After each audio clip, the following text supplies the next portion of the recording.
Welcome to Sivakami சமையல். சிவகாமி சமையலில் இன்றைக்கி காளான் வச்சு ஒரு பிரியாணி செய்ய போகிறேங்க. காளான் ஒரு பாக்கெட் எடுத்து நல்லா கழுவிட்டு கட் பண்ணி வச்சுருக்கேன்.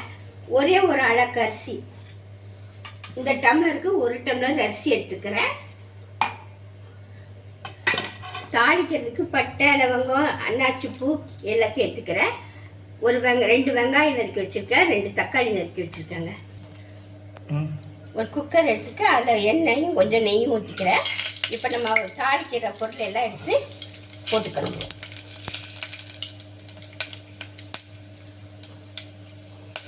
இப்போ கொஞ்சம் வெங்காயம் எடுத்து அதை நல்லா வதக்கணுங்க.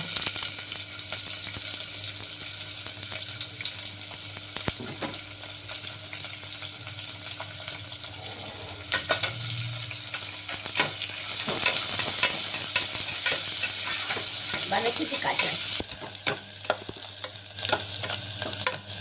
பாருங்க. வெங்காயம் நல்லா வதங்கிட்டு நம்ம எடுத்து வச்ச தக்காளியும் போட்டு வதக்கலாம்.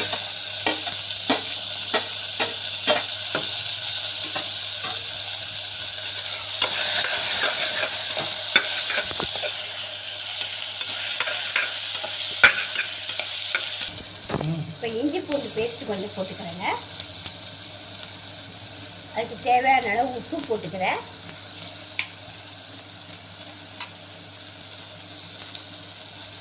பிரியாணி மசாலா ஒரு 2 ஸ்பூன் போட்டுக்கிறேன். கொஞ்சமாக தயிர் சேர்த்துக்கிறேன்.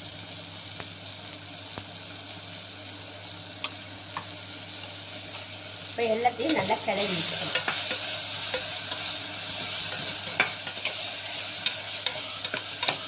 வச்ச காளானையும் போட்டுக்கிறேன்.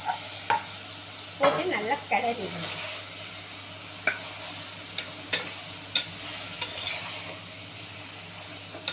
இந்த மசாலா எல்லாம் அந்த காளானோட சேர்றது வரைக்கும் அப்படியே வதக்கி விடணும். பாருங்க, இந்த மாதிரி வந்தாச்சு.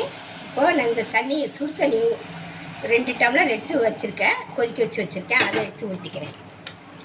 நல்லா கொதிக்கட்டும். இந்த இதில் உப்பு காரம் எல்லாம் பார்த்துடுங்க.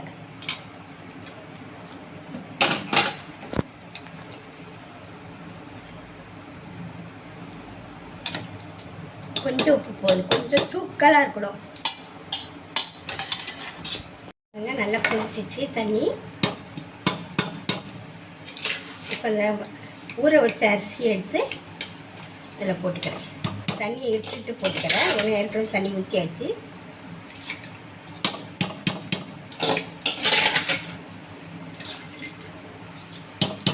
நல்லா கொதிக்கட்டும்.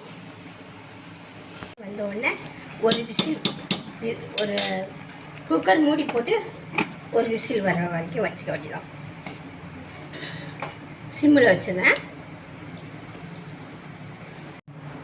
பாருங்கள், நல்லா வெந்துச்சு. கொஞ்சம் கொத்தமல்லி போட்டு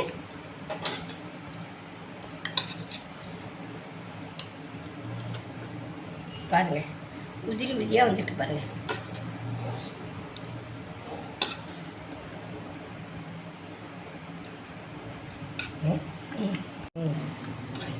பாருங்க, மஷ்ரூம் பிரியாணி ரெடி ஆயிடுச்சுங்க.